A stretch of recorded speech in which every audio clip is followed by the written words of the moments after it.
Welcome to the Tough Decisions Network for Entrepreneurs.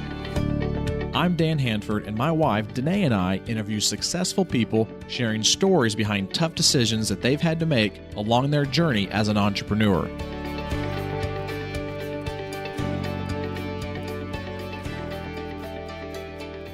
With us on the podcast today is Jason Womack. He's a master teacher and coach to corporate and military leaders. He's also the CEO of the Womack Company and a co-founder of the Get Momentum Leadership Academy. So, Jason, thank you for being with us, and we are looking forward to talking with you today. Hello, and hey, everybody. Thanks for listening.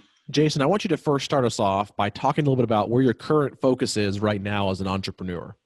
We actually help lifelong learners, lifelong leaders, improve their skills in both soft and what we call typically hard areas. And over the past 18 years, I'll get to that in a moment, since I left public education, I've spent that time focused, and really right now, I'm doubling down on working one-on-one and with small groups. And I use that word entrepreneur loosely. Some people distinguish between entrepreneur or intrapreneur.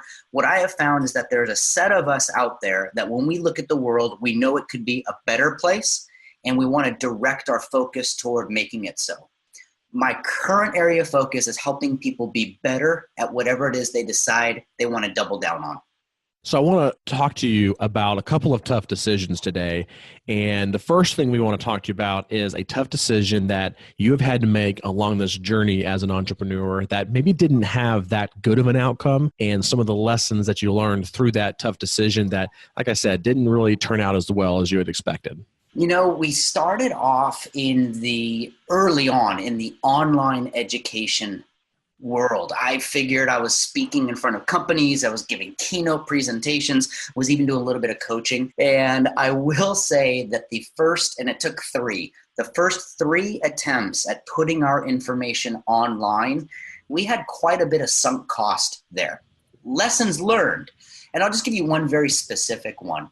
We contracted with a web development firm that they were going to take the ideas in my head and the books that I had written and some of the videos that I had made, and the overpromise and then ultimately the underdeliver. What I learned from that was I had to be much more involved in not just the content creation, but also in keeping the team that I had been building a little bit more accountable. I think there's this tendency, and I see it both in corporate and in nonprofit and in entrepreneur, founder world. There's a tendency to have this idea and then kind of collect people around and hope that they see the same vision that we do, or hope that they care as much about the details as we do. And subsequent to that, my lesson learned was, how can I enroll people a little bit closer to caring as much as I do and to seeing as clearly as I see that vision that we're heading toward? And I think that's part of being a leader is being able to cast that vision and being able to attract people to that vision as for you as a leader, and being able to, really instill what is the vision for what you're trying to accomplish and make sure that your team is on board with that as well.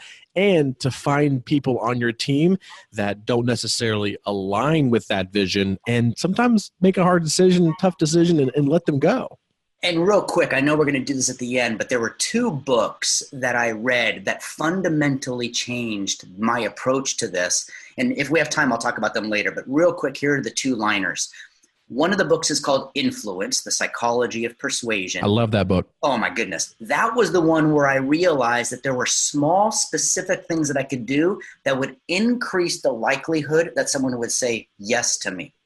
The second book, and we were actually talking about this in the pre-production, Dan, the second book that I read is called Please Understand Me. And it's an outline of the Myers-Briggs type indicator, if anybody's taken that personality assessment.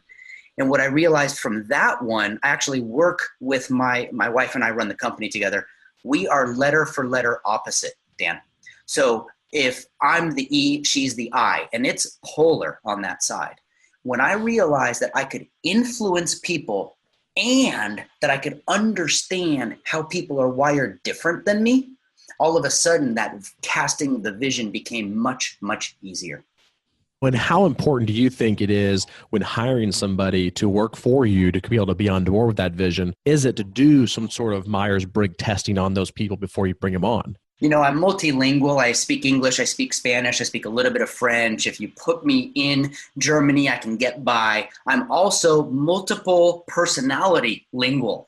I don't care which one you take, whether it's the Colby, the DISC, the Myers-Briggs, the Strengths Finder. Yes, I need to know if the person sitting across from me, if they're a orange tiger, I need to know that that is coming at me. We actually ask a question in our work that helps understand where people are coming from. And the question that I ask, it's a coaching question that anybody can use with their team, but I'll ask people, when are you at your best? And what I mean by that is, what are the conditions under which, when those conditions are met or exceeded, there's a higher likelihood that you're going to be a better you? Because here's the deal. Yes, I need to know what someone's personality is on these different assessments. I also need to know what their personality is of what drives them during the day, what acknowledges them or inspires them during the week, and what at the end of the year to look back and celebrate with them. So I like that, because you basically are saying, what are you like when you are at your best, to see if the environment that you have already would be a great fit for them. And the answers are mind-blowing. I work with a client in Seattle, and every 6 weeks she has her team, 18 people. She has her team from Oregon and Washington states. They come together for a 2-day meeting. She sent an email out, and anybody can do this, for the next meeting you're having with your small, medium, or large-size team. She sent an email out, and the subject line said, "When are you at your best?" She said in the email, "Hey, will you just click reply? What would make that 2-day meeting? What conditions could I create that you would be a better version of yourself?" Dan, you would not believe what some of the answers were. Someone came back and said, last month we did the meeting and there wasn't any non-milk alternatives for my coffee. Could you please have some almond milk in the back of it? And as simple as this sounds, and there were a half a dozen things that she got from that group of almost 20 people, but as simple as it sounds, when that person walked in, and I'll ask everybody this right now, when that person walked in, looked back, and there was an almond milk canister in the back of the room, did they think, "Oh, she bought me almond milk"? No. They thought, "Wow, my boss actually cares and will do what she can to put me in condition to be at my best." Well, and sometimes we get so caught up in the whole customer service experience where we focus on how can we make our customers feel more comfortable. But sometimes, like you said, and from our staff and our team and our employee standpoint, sometimes we forget that. We need to ask them as well, what can we do to make your experience as an employee better? Because the better you can make your employees, the better they're going to want to be on board with your vision and be able to take you to the next level as well. Can I share a little mentalism technique that I could give with your audience? Are you guys into that kind of stuff, mind reading and kind of things? I know early on with a potential client, or if I get to work with someone for a long time, I know early on how they like to receive information from me. There's only 3 ways. They like to hear it, they like to see it, or they like to touch it. And so when I'm speaking with someone on the phone, and if they say something like, "Wow, Jason, that sounds good. I hear what you're saying. Would you tell me another story about that?" I know that they're an audible audio learner. They're the client where at the end of the day, I'll call after I know they've left the office to leave them a voicemail. So the next morning when they walk in, they hear me again. I'll give the other 2 real quick. If they say, "I see what you're talking about. Oh, I can picture it. Hey, can you send me something I can look at?" They're visual. They're the ones that while I'm talking, I'll see if we can switch to video. "Hey, can we FaceTime while I'm talking to you?" They're the person that I might even put something in the mail, a chart or a graph or a printed PowerPoint deck. Speaking of the third one, if someone says, "Oh, it makes sense. I get it. I can really get my arms around what you're saying." Well, they're kinesthetic, sensory. They have to touch it to get it, to feel it, to do it, to understand. And so to your point, when I'm speaking with someone, I'll run my mouth because I'm a natural talker. But if I'm looking at them and I'm reading, wow, they need to see something or they need to do something, I'll switch so that I'm catering to their style. So let's shift here now to a different tough decision that you've had to make along this journey of as an entrepreneur that maybe had a really good outcome or a positive outcome more than you had expected, and some of the lessons you learned through that one. I hope everybody listening has watched the TED Talk by Stephen Jobs, where he spoke at Stanford University, because looking back, all these dots make sense. But at the time, oh my goodness, are they a risk? So in April of 1999, I'm dating myself, I know, I made the tough decision to ask my school superintendent, I was a high school teacher at the time, for a 364-day leave of absence. Now, in the public education system of California, you can leave for a year, non-paid. You can leave for a year, and as long as you're back within 365 days, you get your old job back. So it was a toe in the water experiment, but the big experiment that I made, the tough decision to leave the public high school classroom where I went every day, well, 5 days a week, and most Saturdays, and then most Sundays. Anyway. Nights and weekends. I was a teacher. I understand. So you understand. Yes. Where I had 180 days with 150 kids. When I flipped that and I said, okay, I'm going to make the world my classroom. And since then, I've gotten to speak in 47 states. I've coached clients in 25 different countries. And I did the math just so I could see it in my head. But in the 20 years since I left education, had I stayed in education and gotten all of those experiences, I estimate I would have earned about $1,200,000. When I look back at QuickBooks over the past 18 years, that was 6 years working with another consultancy and then 12 years, my wife and I working on our own, I have billed over $4.5 million. So yeah, maybe it's not a huge 10x that some of you listening to this are going for, but I got to tell you, I continue teaching every day. I continue writing every day. I've written 3 books. I'm working on my 4th. I'm living a life based on a decision I made in April of 1999 to experiment, set myself up with a backstop, with a safety net. But since then, I haven't looked back. Well, and I like that you talk about quantitative things here too, because, a lot of times we talk to entrepreneurs, we don't really get to see that side of somebody. But at the same time, when you look at your business that you've had and you've compared it to where you would have been if you would have stayed in what you were doing, that is pretty phenomenal. I mean, you 4X'd it at the very least, right? And, I had a great mentor. I never got to meet him. I got a great mentor, Jim Rohn. And Jim Rohn was the guy that taught me. He says, look, when you ask someone how they're doing, whatever the answer is, see if you can get them to go to the bank and show them their bank account. Not that he's all about the money, but look, gang, if you go to your bank and you dip your ATM card in there, and if you've got 2, 3, 4, 5 digits worth of resource, you can do more, be more, have more. I'm not suggesting that it's all about the money. What I am suggesting is that your goals, your dreams, your ideas, and the vision you have, it's going to take resources. And then I needed some comparison to go, well, where would I have been had I stayed there? And look, something would have shown up. I would have taken a summer school job, or maybe I would have taken a night consultancy thing. So the numbers aren't 1-to-1, but I just needed something to look back on. So, Jason, talk a little bit about the strategies that you have developed and then used to make these difficult decisions that you have, obviously had in the last 18 to 19 years of running your own business. So I journal a lot. And the reason that I handwrite in notebooks, and I actually teach a class on journaling to get ideas out of my head. I journal a lot because it slows me down. I've clocked myself. I talk at about 120 words per minute. I type at about 70 words per minute. I write with my right hand 30 to 50 words per minute. I write with my left hand about 10 to 20 words per minute.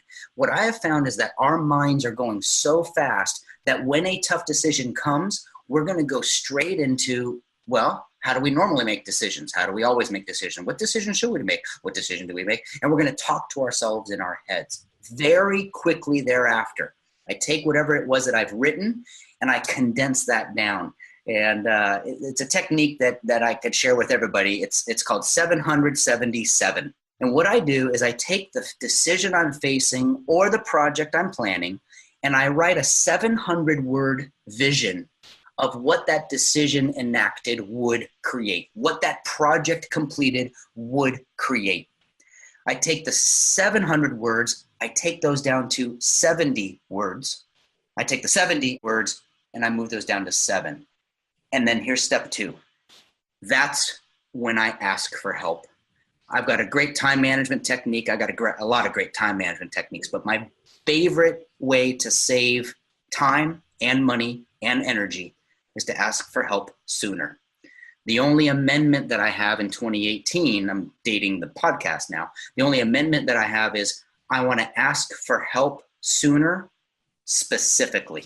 What I found is that if I sit down with a mentor or a guide or a coach, or if I hire a teacher or if I attend a program, the less clear I am about what the end I think could be, the more influenceable I am and the more unclear I am. I think that tough decision that we made where we wasted a little bit of time and money early on in my online education career was I wasn't 100%, I probably wasn't even 20% clear about the vision. I let that be influenced. So bottom line, 2 things. Number 1, journaling, getting things out of your head with some kind of a filtering process, and then take whatever that filtering process gave you and then find someone who has experience, find someone who has counsel, find someone who you can hire or meet with. And real quick, can I distinguish between coaches and mentors? Do you have a minute for that? Sure. What I've found over the years, this is Jason, so don't think that this is written in stone anywhere, but this is my viewpoint. I hire coaches and pay them well. I meet with mentors and we split the check. That's how I've always looked at those 2 folks. Mentors is always a ongoing, let me reach out because she or he has an experience and would share that with me. Coach, that's a specific time period. Maybe we're going to meet 5 times over 5 months. Maybe we're going to meet 1 time a month for a year. And then I pay them. And then here's a little secret that I've found. When I hire a coach, I write them a check for 10% more than they charge. So if someone charges me $1,000, I'll write them a check for $1,100.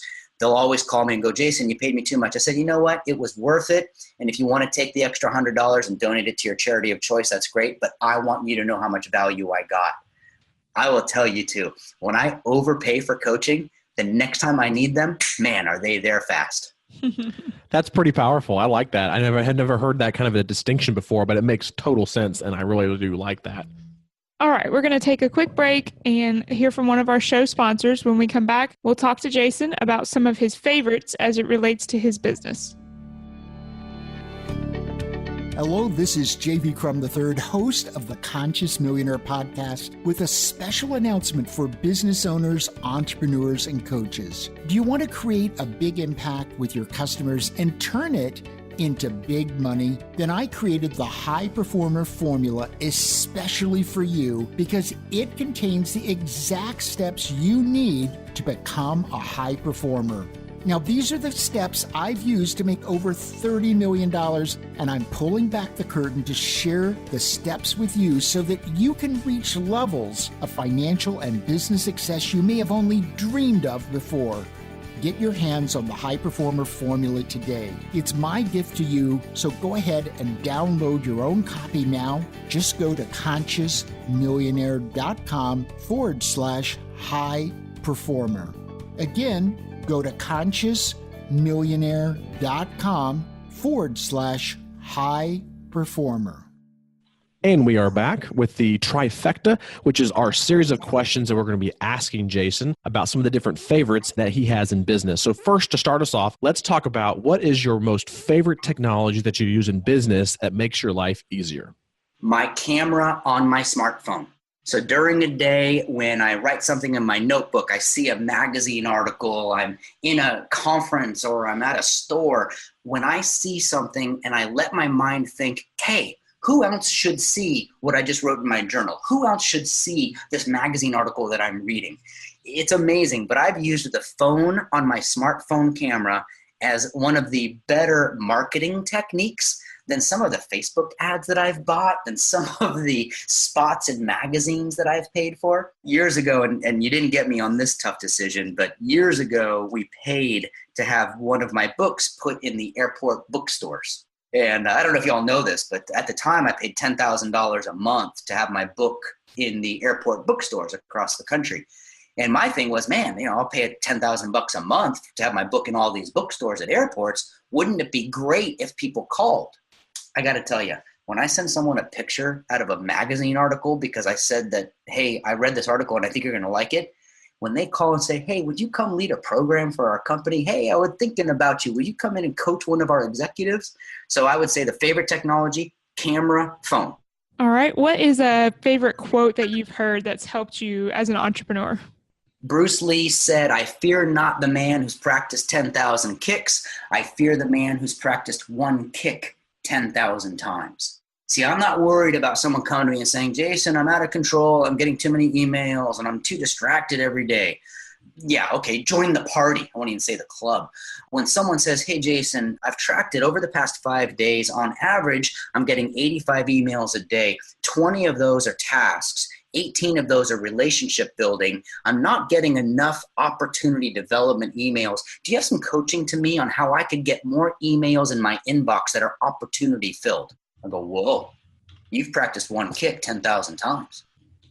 And what is a favorite book that you've read that's helped you in your business? Are you guys going to push me to pick one? I guess we can let you, fudge that number a little bit. We've had a few other people fudge the numbers. Here's the one that I would not press go, cross the start line. I would immediately go out and get a hardback cover copy of Never Eat Alone by Keith Ferrazzi.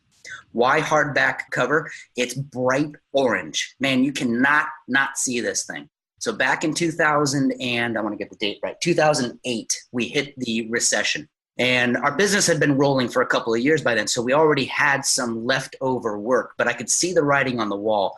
Here's what I did for a quarter, 90 days. I was on the road. I'm on the road a lot. I'm out in the field about 200 days a year. I give about 50 keynote presentations a year, and then I do a lot of work with clients. When I went out to dinner by myself, when I went out to dinner for one quarter, 90 days, I brought the book with me to every dinner.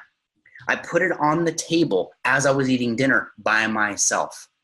And over that 90-day period, by the way, I still talk to some of these people. Over that 90-day period, the person sitting to my left or my right eventually would look over and see that book. Eventually, we'd make awkward eye contact. And every now and then, I got invited to eat with them. So that is one book. The cover says it all. When you dive into it, Mr. Ferrazzi gives you some amazing ideas on how to build your network before you need it. I like that. I'm actually, just when you were saying that, I decided to pull it up on Amazon and do a little research. So we'll make sure we have a link to that in our toughdecisions.net show notes so that, as listeners are listening to this, a lot of times they're driving down the road, different things like that. We'll put the links to Amazon to be able to get that book on the show notes. So what's the next thing for you right now on your vision and dream board, Jason, as an entrepreneur? We came up with the book Get Momentum, and I know you'll put a link to that. The book called Get Momentum is designed for leaders, managers, parents, executive directors, rabbis, priests. That book, Get Momentum, is designed to give someone the tools to help people around them get better or get momentum. So on my whiteboard, as I was thinking about this interview a couple of days ago, I reread through your questions. What I've written, it's still there. I want to donate books to teachers with 10 students who will group read the book, and then we'll do a video chat with me at the end. And what I've committed is 100 teachers I will support, so that's 1,000 books out into hands of students. So because of you, that's a new project that we've already started socializing, and I'll report back to see how it goes. Yes, absolutely. And for the people who are listening right now that are teachers and, want to take you up on that, how can they reach out to you and try to follow you and try to, maybe, contact you about doing that in their particular classroom? Please send me an email, teachers and everybody else, to jason@getmomentum.com. And if you pop over on social, please share this podcast with your entire community. And if you tag me @JasonWomack, I'll retweet the heck out of that thing. Awesome. Well, thank you so much, Jason, for being on the podcast with us today. It's been great. It's been exciting. Looking forward to having you on a future podcast as you continue to grow. The moment we can be of service, let me know. And by the way, if you want the she said to the he said, I suggest you follow Jody Womack as well. Sure. Absolutely. Thank you so much. I really appreciate it, Jason. Thank you for listening to the Tough Decisions Network.